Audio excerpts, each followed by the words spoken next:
Buenos días, mis amados hermanos. Buenos días. Buenos días. Es un gozo adorar juntos esta mañana en este día. Este es un día, no cualquier día. Sabemos que hace 2000 años aproximadamente, nuestro amado Salvador, Él se levantó. La tumba no lo pudo retener. Y ese es el Rey de quien escuchamos hace un momento y en las alabanzas cantamos que es el principio y el fin. Y aquel que llevó toda nuestra culpa al Calvario y se levantó con poder entre los muertos para darnos esperanza.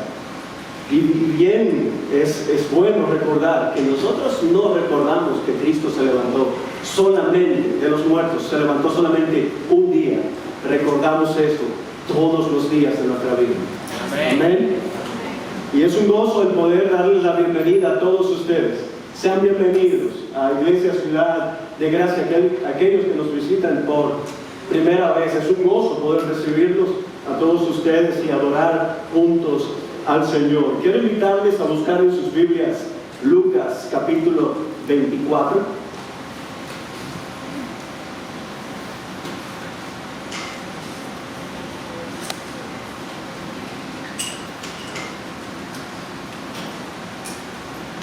Y esta mañana tenemos el privilegio de compartir este pasaje de la palabra de Dios que seguramente ha pasado por tus ojos varias veces.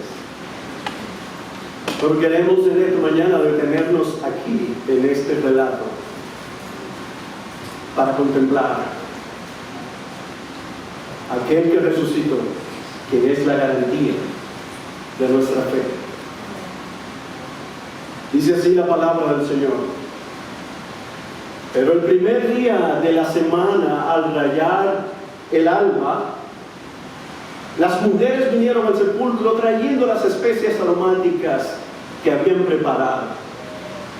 Encontraron que la piedra había sido removida del sepulcro.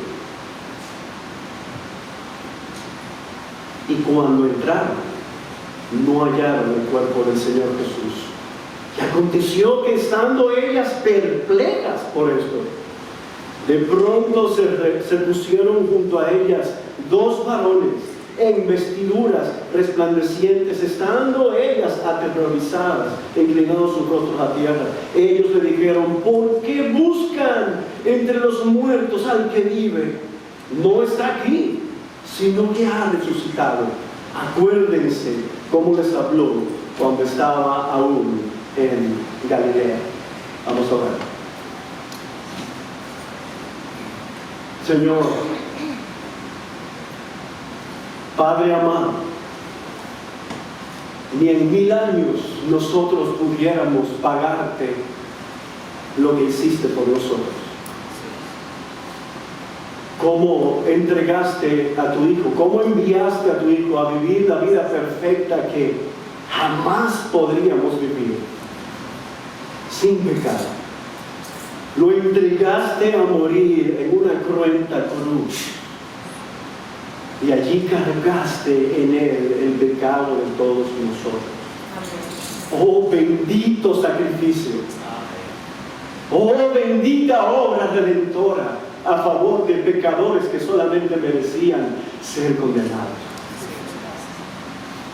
Pero más de ahí, Señor, lo levantaste con poder entre los muertos, y como león rugiente, como león se levantó de la tumba, que ella no lo podría retener. Y hoy nosotros celebramos esa gran victoria, y al venir a tu palabra queremos ver a Él una vez más, y que esto aliente nuestra fe y traiga salvación, si a ti te place, en esta mañana. Amén. Sobre aquellos que todavía no lo conocen. En Cristo te lo pedimos. Amén. Son muy famosas las pirámides egipcias porque contienen los cuerpos momificados de los antiguos potentados egipcios. La abadía de Westminster, en la ciudad de Londres, Inglaterra, es renombrada porque en ella descansan los restos de los nobles notabilidades inglesas.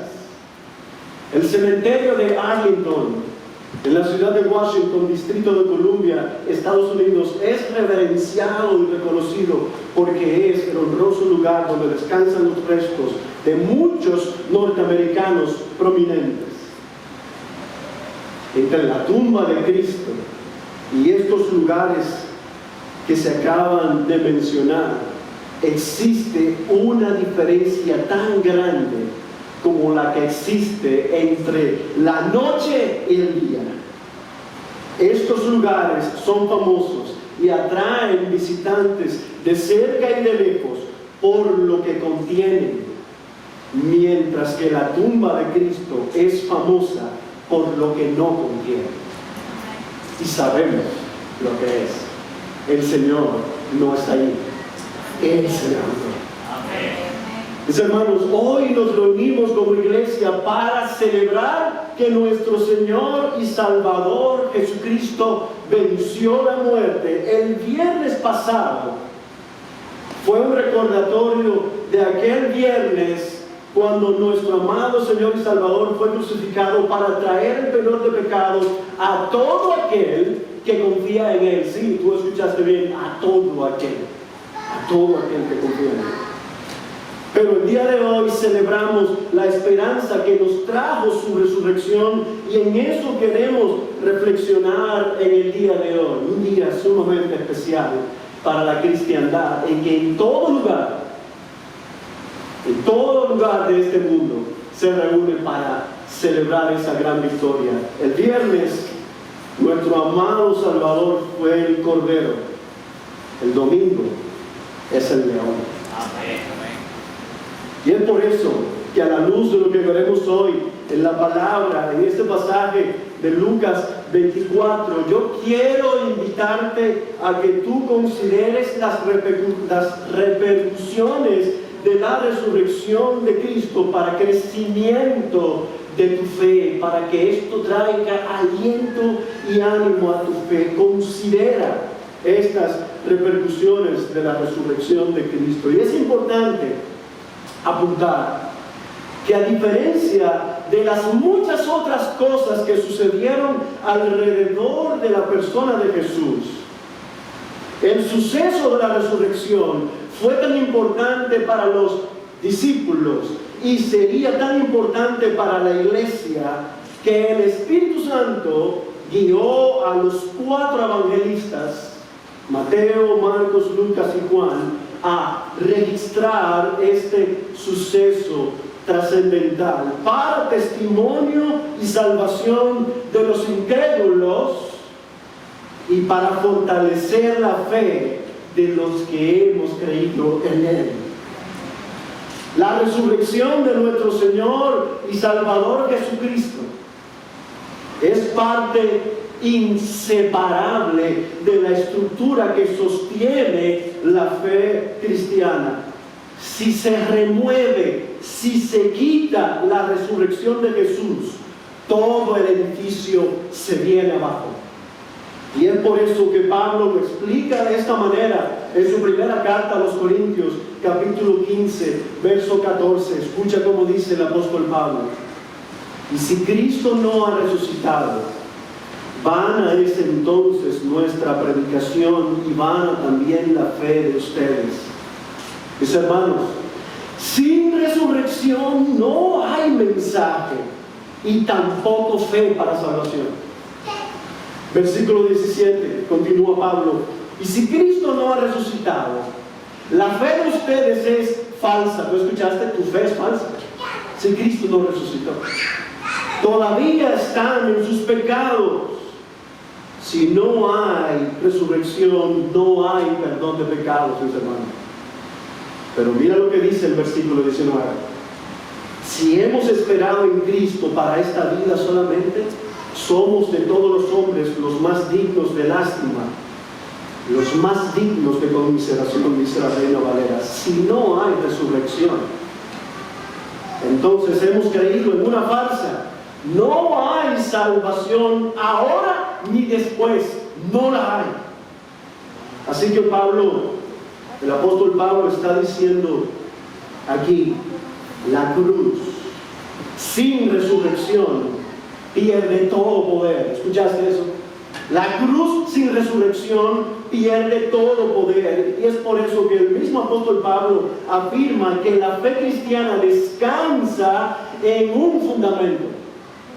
Mira lo que dice el versículo 1 de 1 Corintios 15. Ahora les hago saber, hermanos, el evangelio que les prediqué, el cual también ustedes recibieron, en el cual también están firmes, que Cristo murió por nuestros pecados conforme a la Escritura, a las Escrituras, y que fue sepultado y que resucitó al tercer día conforme a las Escrituras. Aunque Lucas 24 será el pasaje que nos detendremos mucho más, nosotros estaremos yendo y nos referiremos a otro pasaje de los otros evangelios para entender mejor lo que el Señor nos quiere mostrar por medio de este extraordinario evento, cumbre de la fe cristiana, la resurrección de nuestro amado Dios y Salvador Jesucristo. Lo que ocurrió alrededor de este evento, de forma particular, en las apariciones de Jesús a sus discípulos, y cómo esto repercutió en la vida de ellos y en la nuestra hoy, para que nosotros podamos tener garantía de nuestra fe. Y es por eso que hemos titulado este sermón, Él resucitó, garantía de nuestra fe. En primer lugar, me gustaría que consideráramos esta primera repercusión, y mientras la estudiamos, quiero que veamos algunos casos de personas, de estos testigos a quienes Jesús apareció. Y esta primera repercusión es esta: por la resurrección de nuestro Señor Jesucristo, somos afirmados en la esperanza. Somos afirmados en la esperanza. Lo primero que yo les propongo es que veamos, o el primer caso que yo quiero que veamos es este. María Magdalena y las demás mujeres que fueron al sepulcro al amanecer a ungir el cuerpo del Señor. Mira lo que dice en Lucas 24, 1 al 4, que ya leímos hace un rato. Pero el primer día de la semana, al rayar el alba, las mujeres vinieron al sepulcro trayendo especies aromáticas que habían preparado, y encontraron la piedra había sido removida del sepulcro, y cuando entraron no hallaron el cuerpo del Señor. Y aconteció que estando ellas, escuchen bien cómo estaban ellas, perplejas en este momento, perplejas por esto. Tanto Lucas e indistintamente los otros evangelios mencionan los nombres de estas mujeres. Entre ellas estaban María Magdalena, Juana y María la madre de Jacobo, Salomé y otras mujeres. Si tú quieres confirmar eso, puedes ir a los pasajes paralelos de los otros evangelios. Estas mujeres, conforme a la costumbre de los judíos, en su mente ellas prepararon, por amor a Él, a su amado Señor, a su Maestro, ellas querían honrarlo, y ellas prepararon especias para ir a ungir el cuerpo sin vida del Señor. Y por supuesto, ellas prepararon eso porque ellas no creían que Él había resucitado. Ellas no esperaban que Él resucitara, igual que los demás discípulos, aunque el Señor se lo había dicho muchas veces ya. Él se lo había dicho muchas veces, que después de padecer y de ser crucificado y ser sepultado, luego de 3 días se levantaría de entre los muertos. Así que ellas llegan al sepulcro, y al ver la piedra removida, el sello romano roto con que fue sellada la piedra en la entrada de la tumba, probablemente también al ver a algunos de los soldados romanos, según el relato de Mateo, derribados en tierra a causa del ángel, y del terremoto que ocurrió. Y además de eso, entran al sepulcro y lo ven vacío, solo con los lienzos en que fue envuelto el cuerpo del Señor. Ellas quedaron perplejas. ¿Qué escenario? ¿Qué significa que ellas estaban perplejas? El diccionario describe perplejo como persona que está confuso y desconcertado y no sabe lo que debe hacer, pensar o decir. Desconfianza. Pero mira ahora cómo Dios sube de tono su obrar ante la confusión y el desconcierto de estas mujeres, ante la perplejidad de estas mujeres. Dice el texto: y aconteció que estando ellas perplejas por esto, de pronto se pusieron junto a ellas dos varones en vestiduras resplandecientes, y estando ellas aterrorizadas e inclinados sus rostros a tierra, ellos le dijeron: ¿por qué buscan entre los muertos al que vive? No está aquí, sino que ha resucitado. Acuérdense cómo les habló cuando estaba en Galilea, diciendo que el Hijo del Hombre debía ser entregado en manos de hombres pecadores y ser crucificado, y al tercer día resucitar. Entonces ellas se acordaron de sus palabras y regresaron del sepulcro, regresando del sepulcro, anunciaron todas estas cosas a los 11 apóstoles y a todos los demás. En un pasaje paralelo, en Juan capítulo 20, versículo 13, se nos dice que María Magdalena regresa al sepulcro y estando sentada afuera, llorando desconsoladamente, escuchen cómo ella estaba, llorando desconsoladamente, el ángel le dice: mujer, ¿por qué lloras? Le preguntaba, y ella respondió: porque se han llevado a mi Señor y no sé dónde le han puesto. Este momento sería la antesala de un momento aún más importante en que el mismo Jesús traería verdadera esperanza a esta mujer que había sido liberada por 7 demonios, según nos dice Marcos 16:9. Y me gustó como alguien comentó esto: nosotros tenemos la tendencia a poner un punto final donde Dios ha puesto una coma. Nosotros tenemos la tendencia a poner un punto final donde Dios solo ha puesto una coma. El viernes en la noche fue una coma en la historia de la redención. Lo que parecía un fracaso el viernes se convirtió en una victoria el domingo. Amén. Mira cómo continúa la historia. Al decir esto, María, en Juan capítulo 20, el relato de Juan capítulo 20, al decir esto se volvió y vio a Jesús que estaba allí, pero no sabía que era Jesús. Y aquí está este diálogo entre Jesús, todavía con los ojos de ella velados, y esta mujer le dice: mujer, ¿por qué lloras? Le dijo Jesús: ¿a quién buscas? Ella, pensando que era el que cuidaba el huerto, le dijo: Señor, si usted lo ha llevado, dígame dónde le ha puesto y yo lo llevaré. Y aquí está este momento hermoso: María. Le dijo Jesús. Ella, volviéndose, le dijo en hebreo: Raboni, y quiere decir maestro. Jesús le dijo: suéltame, porque todavía no he subido al Padre, pero ve a mis hermanos y diles: subo a mi Padre y al Padre de ustedes, a mi Dios y el Dios de ustedes. Y María Magdalena fue y anunció a los discípulos: he visto al Señor, y que Él había dicho estas cosas. ¡Wow!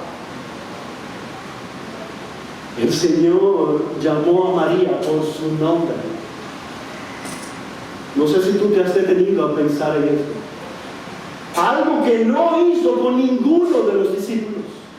Algo que no hizo con ninguno de los otros a quien Él se apareció. Tan pronto Jesús la llamó por su nombre, ella lo reconoció.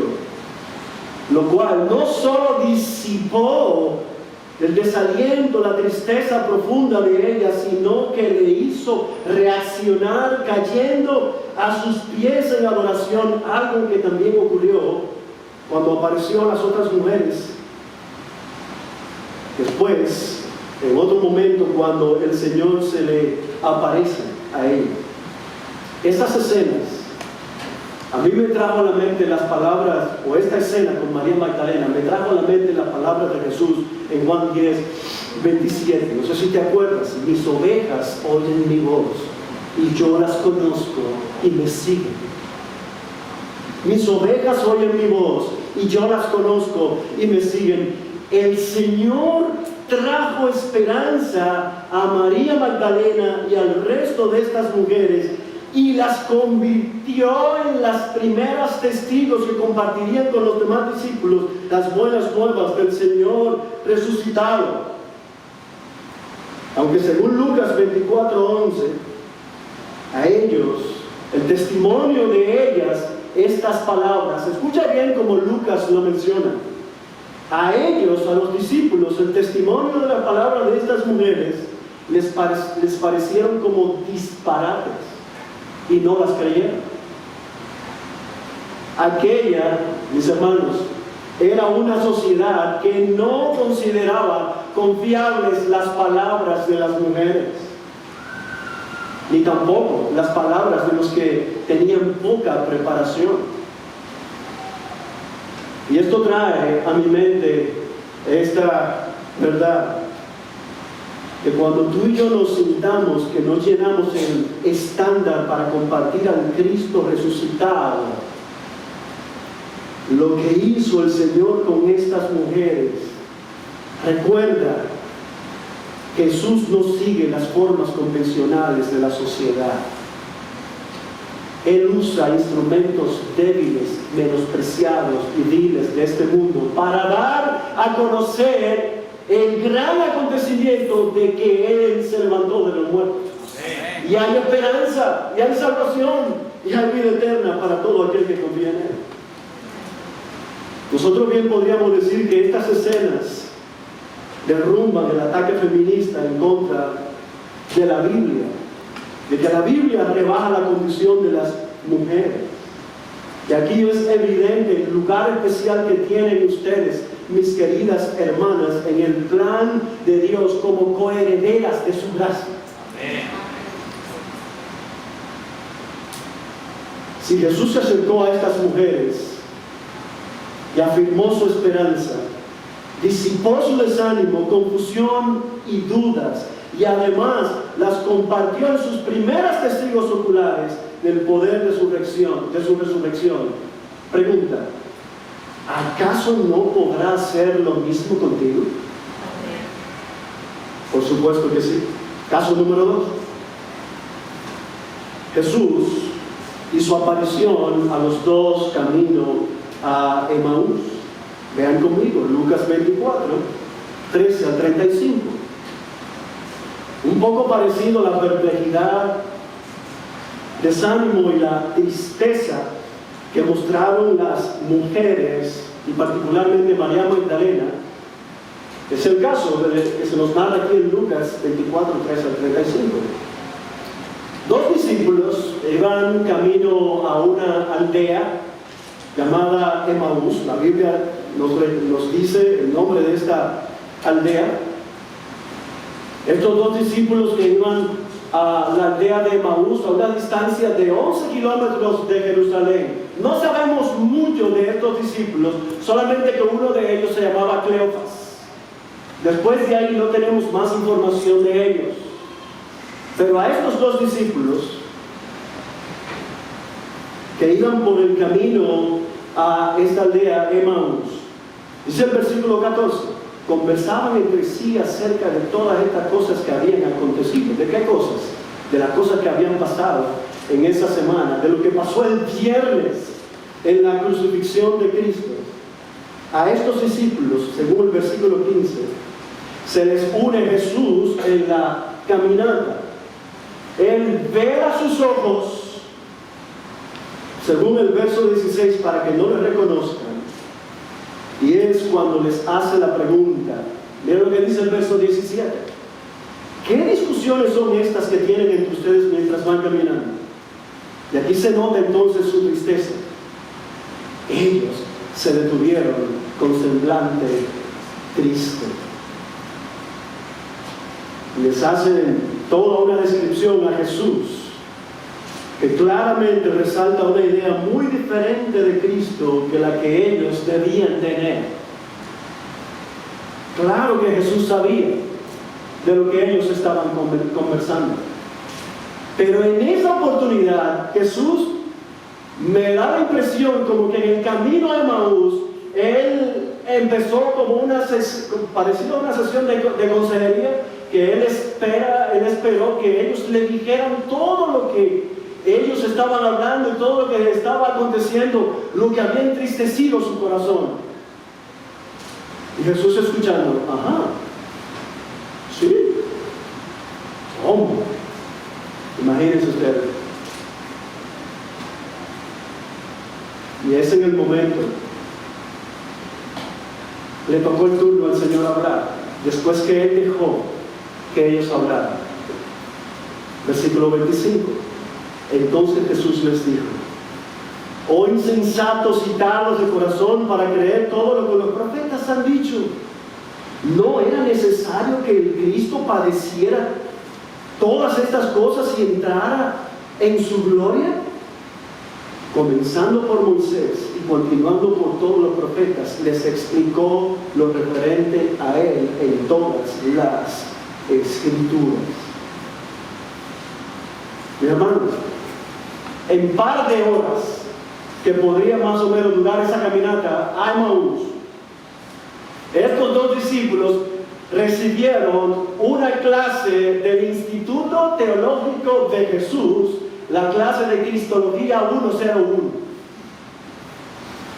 con el mismo maestro, con el mismo Jesús. Y el texto nos dice que luego de que ellos le piden a Jesús que se quede con ellos al llegar a un lugar para cenar, se estaba haciendo tarde ya, estaba anocheciendo, dice el texto. Y según el versículo 30 al 32, Jesús, al partir el pan, abre sus ojos. Ellos le reconocen, pero Él desaparece delante de ellos. Y mira ahora las palabras de los discípulos. Versículo 32. Y se dijeron el uno al otro: ¿no ardía nuestro corazón dentro de nosotros mientras nos hablaba en el camino, cuando nos abría las Escrituras? Según el versículo 33, esto hizo que ellos en esa misma hora, imagínense esto, 11 kilómetros desde Jerusalén hasta Emaús, llegan a Emaús después de haber recibido toda esa clase de Biblia, de todo el Antiguo Testamento y del cumplimiento de las profecías de Jesús. Cuando sus ojos son abiertos y ven a Jesús y se acuerdan todo lo que les enseñó, les dicen: Refas, lo que nos acaba de pasar no tiene comparación. Hay que hacernos hablar a los discípulos. Para atrás, otra vez. 11 kilómetros a pie para atrás, otra vez. Esto revolucionó la mente de los discípulos, de estos discípulos. Esto esperanzó sus corazones, eso los movió, porque sus corazones fueron esperanzados. Mis hermanos, la forma en la que Jesús trató con estos tristes discípulos, confundidos discípulos, nos habla del hecho de que Dios no hace nada de forma fortuita o al azar o en buen dominicano a chepa con nuestras vidas. Dios no hace nada al azar o por casualidad. Las cosas que Dios hace siempre tienen un propósito santificador en nosotros para transformar nuestro entendimiento y traernos esperanza, como lo hizo con ellos. Amén. Qué bendición fuera, mis hermanos, que siempre podamos tener una perspectiva según Dios de lo que nos sucede en nuestra vida. Mis hermanos, Dios no nos revela todo lo que Él sabe, pero sí todo lo que necesitamos saber en su tiempo. Dios no tiene agendas escondidas, como alguien muy bien comentó. ¡Qué bendición es ver venir al Cristo resucitado en pos de nosotros! En medio de nuestras dudas, confusiones y tristezas, Él viene a ti. Él viene a nosotros. El Cristo resucitado siempre viene a sus hijos. Caso número 3 y final en esta parte.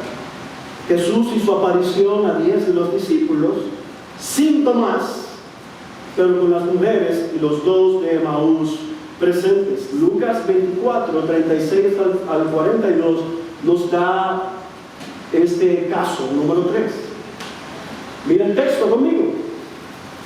Mientras ellos relataban estas cosas, Jesús se puso en medio de ellos y les dijo: paz a ustedes. Pero ellos, aterrorizados y asustados, pensaron que veían un espíritu. Y Él les dijo: ¿por qué están turbados y por qué surgen dudas en sus corazones? Para este momento Jesús ya se había aparecido ¿a quiénes? A las mujeres, había aparecido a Pedro, había aparecido a los 2 de Emaús, que estaban también allí, y al resto de los discípulos sin Tomás, sin el apóstol Tomás. Todos ellos, los que estaban allí, tenían fuertes evidencias de la resurrección de Jesús. Pero algo pasa con ellos cuando Jesús llega, y el Evangelio de Juan nos dice precisamente qué era lo que estaba pasando con ellos. En Juan capítulo 20, versículo 19, mira lo que dice: al atardecer de aquel mismo día, o de aquel día, el primero de la semana, y estando cerradas las puertas del lugar donde los discípulos se encontraban por miedo a los judíos, Jesús vino y se puso en medio de ellos y les dijo: paz a ustedes. El original griego, en esta frase que se describe allí, estando cerradas las puertas, da la idea de que ellos habían cerrado las puertas con tal seguridad porque ellos temían de los judíos. Estaban aterrorizados. Ellos aseguraron bien las puertas. Esta era la razón. Su miedo superó su esperanza, su temor. Pero encima de eso, algo más pasó. Otra reacción de ellos nos dice cómo ellos se encontraban, y no es para menos. Lucas nos dice también que cuando Jesús aparece, ellos se aterrorizaron y se asustaron porque pensaban que veían un espíritu. Aunque el Señor ya había saludado y les había dicho: paz a ustedes. ¿Saben una cosa, mis hermanos? No es para menos. Si alguien aparece en este momento atravesando esa puerta o esta pared delante de nosotros, en buen dominicano se arma el juidero aquí. Nosotros pudiéramos pensar o decir: estos discípulos sí eran, oye, qué sensibles. Ajá. Se le aparece a alguien y de momento le dicen, imagínate, ellos estaban conversando de las cosas que habían pasado, los 2 de Emaús que habían regresado y le habían dicho, estaban comentando lo que habían hablado con Jesús y las mujeres, y es verdad, mira, y de momento, a vosotros. Hey, este no es un momento cualquiera.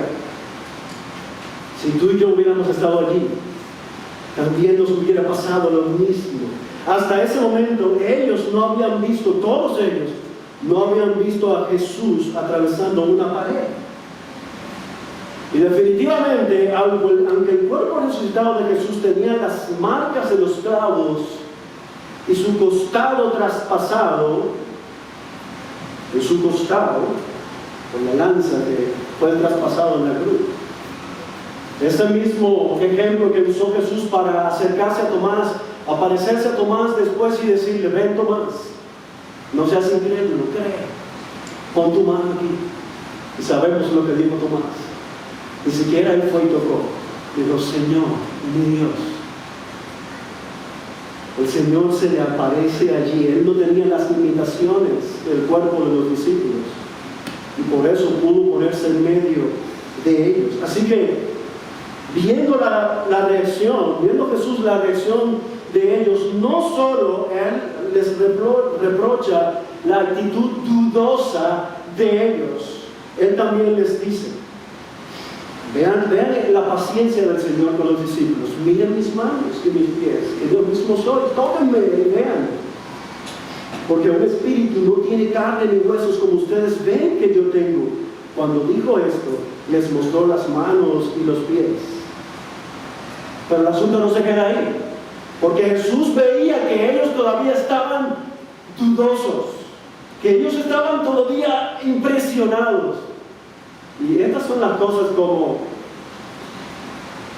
pudiera ser que muestran a ese Jesús compasivo y le dijo: es más, ¿tienen algo de comer? Ahí. Miren lo que dice el versículo más adelante, el versículo 41. ¿Tienen algo de comer? Versículo 42. Ellos le presentaron parte de un pescado asado, y él lo tomó en las manos y comió delante de ellos. ¿Te imaginas la cara de los discípulos viendo a Jesús comer delante de ellos? Y alguno de ellos tal vez decía: ¿se parece a él comiendo? ¿Tú te acuerdas cuando nos juntábamos a comer con él? ¿Es él? ¿Es él? ¿Es el maestro? ¿Es él? Cuánta paciencia de Jesús con sus discípulos para traerles a ellos a la experiencia y la convicción de una fe llena de esperanza y seguridad. Amén. En lo personal, esto me recuerda la paciencia con lo que me ha tratado a mí Dios, a pesar de mis limitaciones, de mis incapacidades, de mis pecados, de mis dudas, de mi confusión. Pero al mismo tiempo, como yo también debo ser paciente con otros. Pregunta: ¿el Señor ha sido paciente contigo? ¿En tus dudas? ¿En tu confusión? ¿En tu tristeza? Definitivamente sí. Qué bueno es el Señor, que no nos deja a nuestras expensas y pacientemente viene a nosotros y abre nuestros ojos y nos muestra su gran poder y nos trae esperanza, disipando la incredulidad, la duda y el temor. Bendito sea su nombre. Ese es el Dios que nosotros tenemos. Ese es nuestro Rey resucitado. Él es el que trae esperanza a nuestros corazones. No es la mejoría económica que prometa el gobierno. No es lo que yo pueda conseguir en esta vida. Es el Cristo resucitado. Amén. Que trae esperanza a nuestros corazones. Pero hay una segunda repercusión que me gustaría compartir con ustedes para finalizar, en la que yo le propongo reflexionar. Por causa de la resurrección de nuestro Señor Jesucristo, somos equipados para testificar. Somos equipados para testificar. En esta porción final de Lucas, el Señor resucitado trata con sus discípulos algo que sería muy importante para su futuro como creyentes. Vean conmigo Lucas 24, 44 al 49. Vamos a ver esta escena, este momento. Y en este momento en que Él se ve hablando con ellos, está tratando con ellos acerca de su futuro, cómo ellos serían testigos suyos. Ellos necesitarían tener una mente iluminada por su palabra y por la obra del Espíritu Santo en ellos, lo mismo que necesitamos nosotros si queremos conocerle mejor a Él y darle a conocer también a otros que necesitan conocerle. Observa conmigo lo que les dice y lo que hace Jesús con ellos. Versículo 24, Lucas 24, 44. Después Jesús les dijo: esto es lo que yo les decía cuando todavía estaba con ustedes, que era necesario que se cumpliera todo lo que sobre mí está escrito en la ley de Moisés, en los profetas y en los salmos. Ven conmigo ahora, verso 45. Entonces les abrió la mente para que comprendieran las Escrituras y les dijo: así está escrito que el Cristo padecerá y resucitará de entre los muertos al tercer día, y que en su nombre se predicara el arrepentimiento para el perdón de los pecados a todas las naciones, comenzando desde Jerusalén. Ustedes son testigos de estas cosas. Por tanto, vean esto: yo enviaré sobre ustedes la promesa de mi Padre, pero ustedes permanezcan en la ciudad hasta que sean investidos con poder de lo alto. Mis hermanos, la palabra de Dios siempre ocupó un lugar central en la vida del Señor Jesucristo. Siempre. Y en su ministerio. ¿Cuánto más la necesitarían sus discípulos para llevar a cabo la misión que ellos tenían ahora? En otro pasaje paralelo, Jesús dice: he aquí yo os envío. Como el Padre me envió, yo los envío a ustedes. Pero Él no los deja a sus propias expensas. Él quería preparar sus mentes, equiparlos para que fueran testigos. Ellos estaban ahora en la misión de dar a conocer al Cristo resucitado, y esa misión no podía llevarse a cabo sin ser equipados con la palabra de Dios, con su palabra. Si para Jesús la palabra ocupó un lugar central, pregunta: ¿no debería ocupar un lugar central en nuestras vidas su palabra también? ¿Recuerda lo que Pablo le dice a Timoteo? Un versículo que probablemente tú y yo no sabemos así. 2 Timoteo 3, 16 y 17. Toda la Escritura es inspirada por Dios y es útil. ¿Para qué? Para enseñar, para redarguir, para corregir, para instruir en justicia. Y mira lo que dice el verso siguiente: a fin de que el hombre de Dios sea perfectamente equipado, preparado para toda buena obra.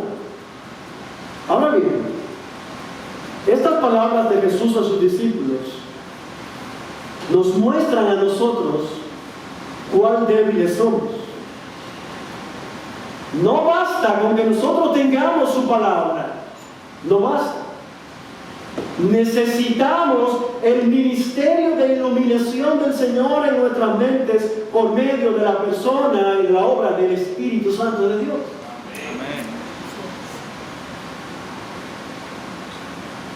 Y es por esa razón que Pablo nos dice en 2 Corintios 4, 6: pues Dios que dijo, de las tinieblas resplandecerá la luz, es el que ha resplandecido en nuestros corazones, escuchen, para iluminación del conocimiento de la gloria de Dios en el rostro de Cristo.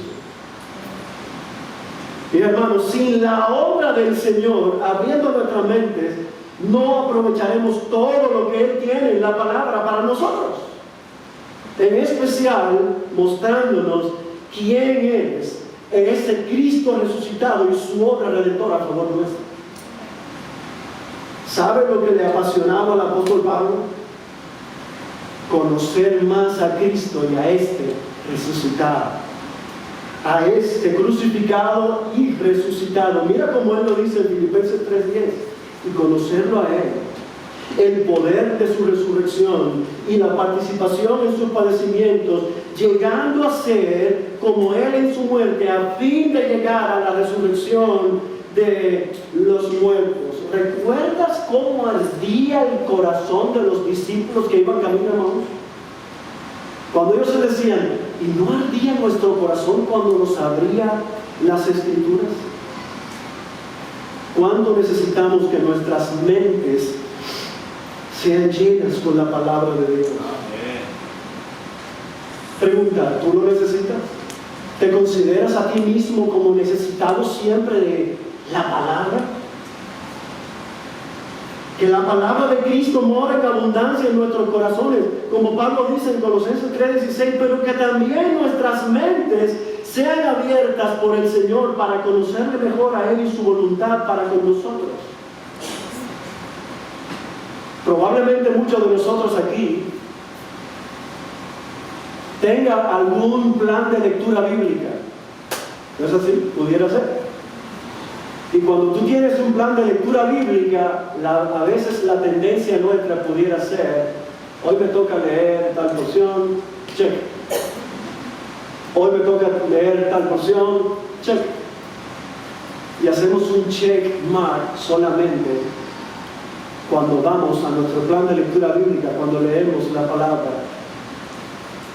Pregunta, más bien no deberíamos decir nosotros, Señor, abre mi mente a tu palabra y déjame verte y déjame escucharte y muéstrame tu voluntad. Abre mi mente, Señor. ¿No deberíamos nosotros clamar así cuando vamos a su palabra? Haz que arda mi corazón. Mis hermanos, para esta misión de dar a conocer a Cristo, solamente lo podremos hacer eficazmente por medio de la obra del Espíritu Santo. Amén. Solamente que nos lleva a conocerle a Él por su palabra. De la misma manera, en la medida en que nuestra mente es abierta para comprender mejor el sacrificio de Cristo por nosotros, así debe crecer nuestra gratitud hacia Él. La gratitud es directamente proporcional a mi servicio a Él, en especial el anhelo de querer presentarlo a otros y decirles, este es mi Rey. ¿Le conoces? Este es mi Rey. Pero solamente si tú anhelas conocer más a Cristo. Solamente si tú lo buscas con ansias. El Señor sabía que sus discípulos necesitaban un cambio de mente para que llegaran a comprender el plan de Dios en Cristo, en las Escrituras. Y por eso luego de abrir sus mentes, Él les repitió lo que les había dicho varias veces en el pasado. Y les dijo, versículo 46, así está escrito, que el Cristo padecerá y resucitará entre los muertos al tercer día, y que en su nombre se predicara el arrepentimiento para perdón de los pecados a todas las naciones, comenzando desde Jerusalén. Ustedes son testigos de estas cosas. Este es el puro evangelio que lo presenta Pablo, como mencionamos hace un rato en 1 Corintios 15, del 1 al 4. Mis hermanos, el evangelio sin la obra de Cristo no es el evangelio. Es solo vana moralidad, por tanto, nadie podrá ser salvo por buenas obras. Y sobre todo, sin el mensaje de la resurrección, no hay esperanza para que el pecador sea justificado. No hay esperanza. Alguien que vivía en una pensión estaba afuera con un mazo golpeando los cimientos del edificio, y pasó alguien que de una manera razonablemente racional quiso advertirle sobre su propia irracionalidad. Después de todo, estaba tratando de derribar el mismo lugar donde vivía. Pero el hombre imperturbable respondió, no importa, yo vivo en el segundo nivel. Yo vivo en el segundo piso. Lo que dijo este hombre Podría parecer jocoso por lo irracional que es, ¿cierto? Pero en verdad nos debe llevar a pensar que el Evangelio no está en los pisos de arriba del edificio de la fe cristiana, está en la base de la fe cristiana. Amén. Y ese es por el que nosotros debemos vivir, y ese es por el que nosotros debemos proclamar. Quiero terminar con estas palabras del pastor John Piper sobre lo que significa Romanos 10:9. Escucha bien, que si confiesas con tu boca a Jesús por Señor y crees en tu corazón que Dios lo resucitó de los muertos, serás salvo. Dice el pastor Piper, ¿qué significa creer en tu corazón que Dios lo levantó de los muertos? Satanás cree que Dios resucitó a Jesús de entre los muertos. Él lo vio suceder. Creer en tu corazón que Dios levantó a Jesús de entre los muertos es mucho más que aceptar un hecho. Significa tener la confianza de que Dios está a tu favor, que se ha acercado a ti, que Él está transformando tu vida y que te salvará por el gozo eterno. Significa tener tanta confianza en el poder y amor de Dios que ningún temor a las pérdidas mundanas o a la codicia por las ganancias mundanas nos inducirá a desobedecer su voluntad. Esa es la diferencia entre Satanás y los santos. Oh, que Dios circuncide nuestros corazones para amarlo y descansar en la resurrección de su Hijo. Mi amigo, que estás aquí en esta mañana, si aún tú no has venido a ese Cristo resucitado que demanda de ti arrepentimiento y fe, nosotros queremos guiarte hacia Él. Nosotros queremos presentarte a ese Cristo resucitado. Nosotros queremos que tú le conozcas. Él resucitó y es la garantía de nuestra fe. Amén. Señor, gracias. Gracias por tu palabra. Tú te levantaste con poder entre los muertos. Y eso es la garantía de nuestra fe. Gracias por afirmarnos en la esperanza. Gracias por disipar todas nuestras confusiones, por venir a nosotros disipando nuestras confusiones, nuestras tristezas, miedos y dudas. Y gracias por equiparnos también para ser testigos tuyos. Gracias por tu resurrección entre los muertos que nos da aliento y garantía de nuestra fe. Bendito seas. Amén. En el nombre de Jesús. Amén.